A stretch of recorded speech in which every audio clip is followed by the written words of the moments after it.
was the ruler of the Mongol Empire. Thutmose, he was the ruler of the Egyptian Empire.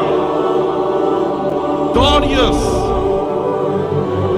he was the ruler of the Persian Empire. Alexander, he was the ruler of the Macedonia Empire. And from amongst the companions, there was a soldier.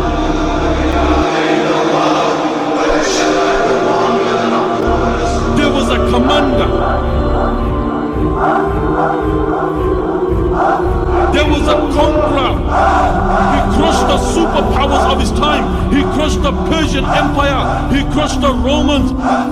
He conquered Iraq. He conquered Iran. He conquered Armenia. He conquered Jordan. He conquered Syria. The undefeated commander.